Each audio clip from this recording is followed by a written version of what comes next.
the armed conflicts that Americans have fought, none was bloodier or more savage than the Civil War Battle of Gettysburg.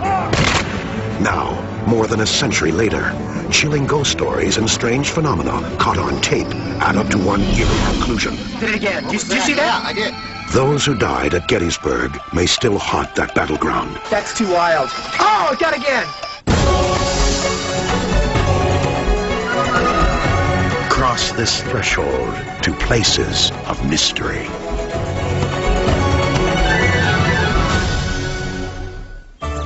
Gettysburg, Pennsylvania. Realistic Civil War reenactments have made this national park a popular tourist destination. But in the first week of July 1863, it was the site of genuine carnage. Gettysburg, if they drilled here, they wouldn't find oil. They'd find blood. I don't know how many thousands of gallons that have drained into the soil. They're just everywhere. Dave Oster, director of the International Ghost Hunters Society, holds an annual conference in Gettysburg. We originally came to Gettysburg because we knew that whenever a large number of people died in a relatively short period of time, that there's a lot of unresolved issues, unfinished business among those that died, and they would remain behind till they were finished. And whenever you have a war, you really notice it. Ghost hunters aren't the only ones interested in the spiritual world of this battlefield. Author and historian Mark Nesbitt has spent the last 25 years living and working here. He is now one of the leading authors on Gettysburg, with over 11 published books.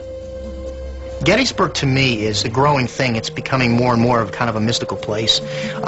Sure, there was a terrible battle that was fought here, the worst on the North American continent. But it's part of our myth, our American myth, in that it virtually destroyed on this continent the biblical scourge of slavery. Victory came at a terrible price. The Battle of Gettysburg took just 3 days to fight, but in those 3 days, nearly 51,000 men and boys ended up missing, wounded, or dead. The horrors of Gettysburg were well documented. Photographs taken in the aftermath of the battle graphically depict images of the dead. Row upon row of bodies lined the fields and streets. Many were buried where they fell. But there are some who feel that the soldiers who died in combat were the lucky ones. Wounded survivors taken to the makeshift field hospitals faced a living hell. Amputation was the order of the day. And then there were those unfortunate souls who with just a single shot became the walking dead. If you were hit in the head by that soft-lead mini-ball, sometimes it didn't kill you. And they had areas on battlefields that they roped off.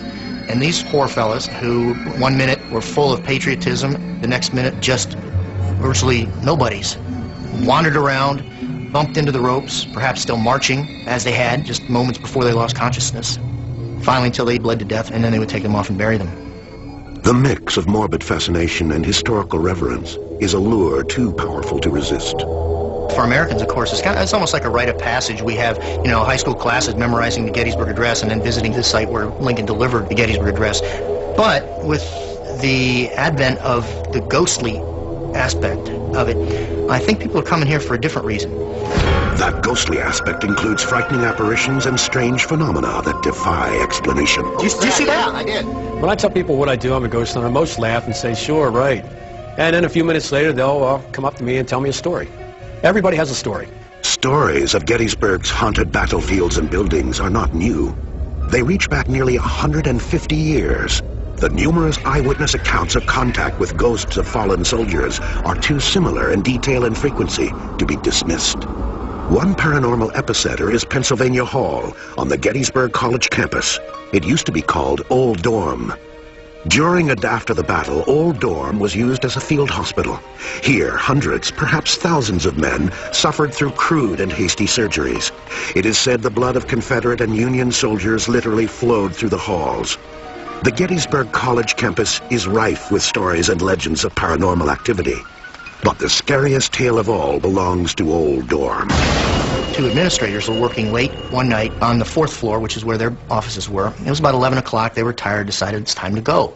Got in the elevator, pushed the button for the 1st floor, which is where the exit was. What happened next was like being dropped through a tear in the fabric of time. As the elevator descended, it passed the 2nd and 1st floors, finally stopping at the basement level. When the doors opened, the two women were horrified by what they saw. The doors opened on a scene out of time and reason. It opened on a hospital, a Civil War hospital. There were men in corners, moaning, groaning, trying to staunch the blood from their wounds, waiting for an operation. The surgeon was already working on someone, and apparently he looked up, recognized the ladies in motion for them to come in and help. The ladies were punching frantically at the buttons, trying to get out of this frozen moment in time. Finally, the doors closed.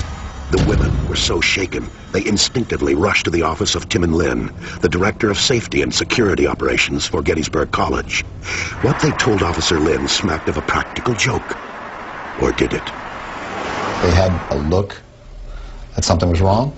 Quite frankly, I expected to go over and find either a fraternity prank or... I wasn't sure what to find, but I was thinking it was going to be a fraternity prank or something along that line. Went back to the Penn Hall. It was empty. There was nothing. The mechanism of the elevator was fine. We checked the elevator. Checked the basement completely. Given the scene that they described with the soldiers and the surgery and all this stuff going on, there's no way a prank could have been in there and out of there in the time from they reported to us till we walked across the street and found it. Officer Lynn knew these women well and took their report seriously. Their story doesn't change. It never did change any time we ever talked about it. And a lot of times you talk to people that maybe aren't sincere. Facts sometimes waver. They were pretty steadfast on what they said they saw and what they felt they saw. Dr. Charles Emmons is a professor of sociology at Gettysburg College, an expert on human behavior. Dr. Emmons believes that the actions of the two women lend credibility to their story. They didn't want to talk about it later. So it's not that they made it up, it's that they were afraid to talk about it. Why would they make it up and then refuse to talk about it? No single explanation can cover the variety of ghost stories that emanate from Gettysburg. When we come back, a guilt-ridden soldier begs forgiveness from beyond the grave. It is said that many of the fields, barns, and structures in Gettysburg are haunted. Most of the old buildings that were standing at the time of the battle have been restored to their original form. One of the loveliest, but perhaps the most haunted, is the Farnsworth House. Today it is such a popular bed and breakfast that travelers must book a room in advance. But the history of this fine Pennsylvania home is checkered with stories of tragedy and sadness. The battle itself scarred the south wall of the house with more than 100 bullet holes. The Farnsworth house is now a family-run business. Patty O'Day is one of the owner's daughters. In the basement, she puts on a Civil War mourning theater for her guests. It is here that Patty and her cast of narrators recount the history of Gettysburg and its many ghost stories. Perhaps one of the saddest chapters in the old home's past revolves around the only civilian casualty of the entire Gettysburg battle. It seems that Mary Virginia Wade, more commonly known as Jenny Wade, was not an intentional target. However, living directly across from the Farnsworth house put her quite literally in the wrong place at the wrong time. The only reason really why she was in the house actually and not in the cellar is because she was tending her sister had just had a baby and she was helping out. She was also baking bread to feed the soldiers. A three-story structure, the Farnsworth house was used as high ground by sharpshooters during the battle. From the house's garret, rebel soldiers had a clear shot at their adversaries. I don't know exactly what this fellow was thinking, but he was firing at Union soldiers that were in the yard in the Jenny Wade house. So, of course, a lot of those bullets would be stray bullets. Tragically, one of the bullets pierced the house's wooden front door and struck Jenny in the back. Her young life was snuffed out instantly. It is now commonly believed that the spirits of both Jenny and her killer stalk the hallways and rooms of the Farnsworth house. At night, one can hear Jenny asking, "Why?" while the forlorn soldier begs forgiveness. Those aren't the only ghosts at the Farnsworth house.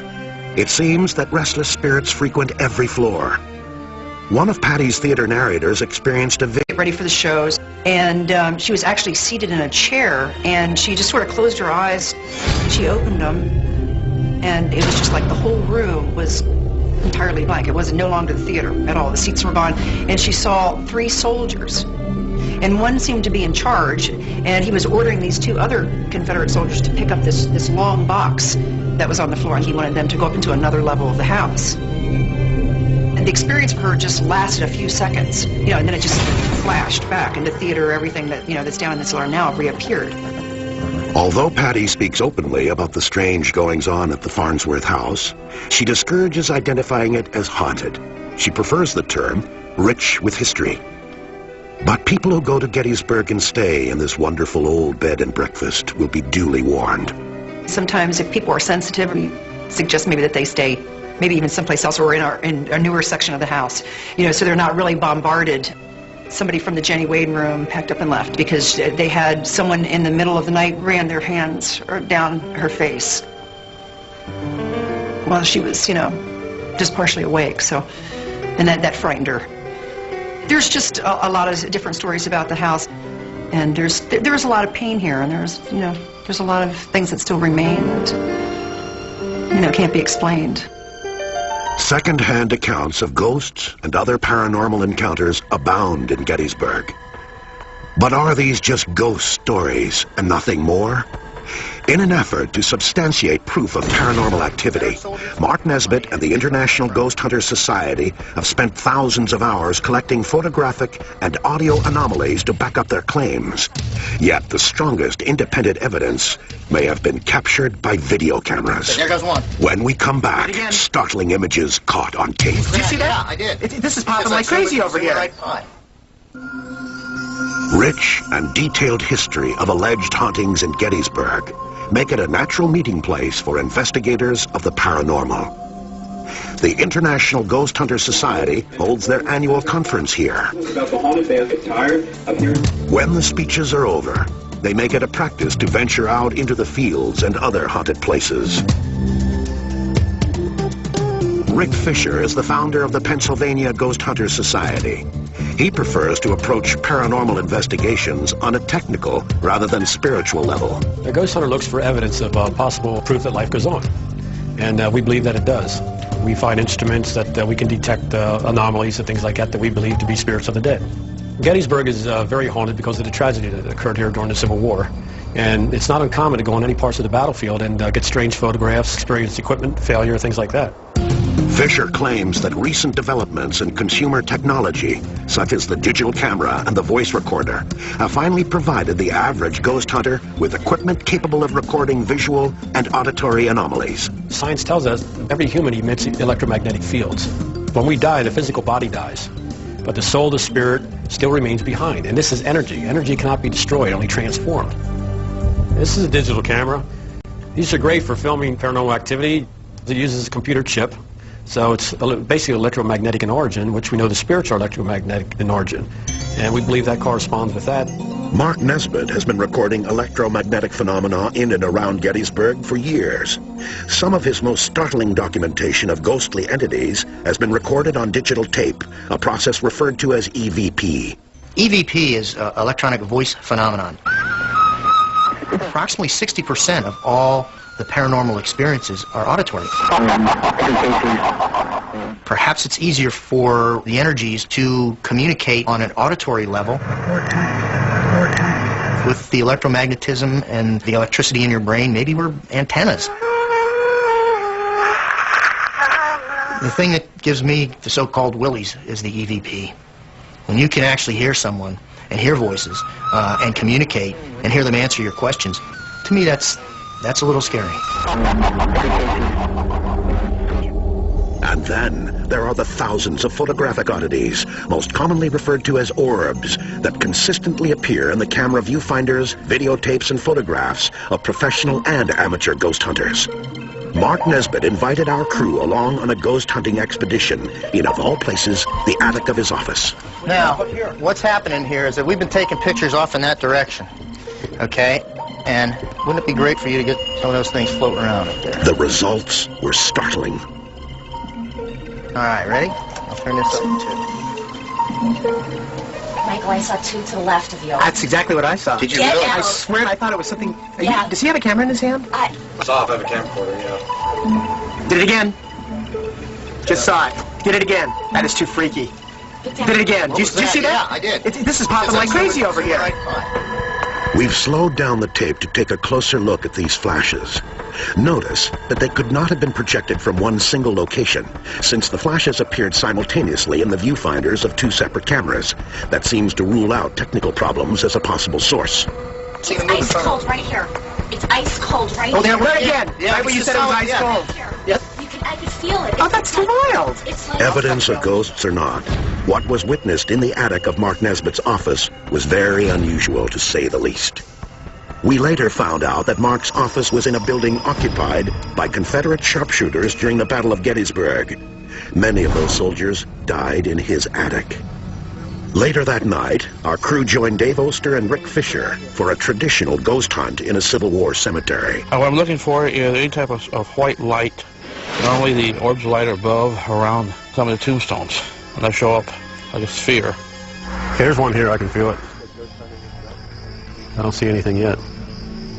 Okay, we got one. Just to the right, right over here. The orb right there, and the digital technology is fantastic because it eliminates developing and processing flaws. Remember, the spirits are electromagnetic in nature. A digital camera can record the presence because they're electromagnetic. I mean, they're both working on the same format. Oh my goodness, we're getting them. They're here. Just right here, the big one here, some up there, and like a whole bunch of small ones coming out around it. The results we got were intriguing, and Rick Fisher's digital camera provided us with even more pieces of the paranormal puzzle. Rick Fisher set up a camera upstairs on one of the evenings he spent here in my office, and he just let it run for an hour and walked away. About 30 seconds left in the tape. You see two of these orbs, one going from the bottom right corner up towards the upper left-hand corner, and another one right after it. And in a whisper, you can hear a voice say, "Catch me." We took the video Mark just described and slowed it down to half its normal speed. In addition, we boosted the audio to 4 times its normal setting. Watch, listen, and decide for yourself.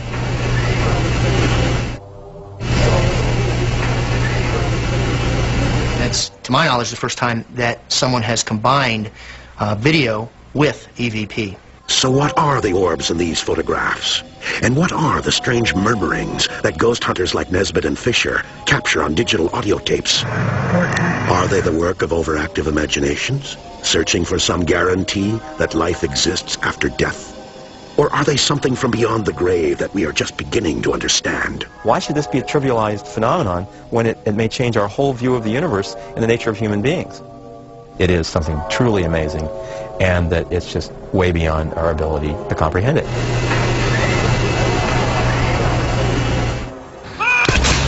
The Battle of Gettysburg proved to be a catalyst for ending slavery in this country. It also spawned one of the most beautiful documents of all time. President Abraham Lincoln's Gettysburg Address spoke of a new birth of freedom, for the people shall not perish from the earth. But what of the scores who perished on both sides of the conflict? Why do the spirits of fallen soldiers seem to linger in Gettysburg? Is it true old soldiers never die, they just fade away? Soldiers would say from opposite sides, "See you in hell, Johnny." Johnny Rare, "See you in hell, Billy." Billy Yank. They believed that they were doing something horrible and sinful by killing one another here. And perhaps there still is that fear of judgment. And maybe that's why they cling to this place called Gettysburg.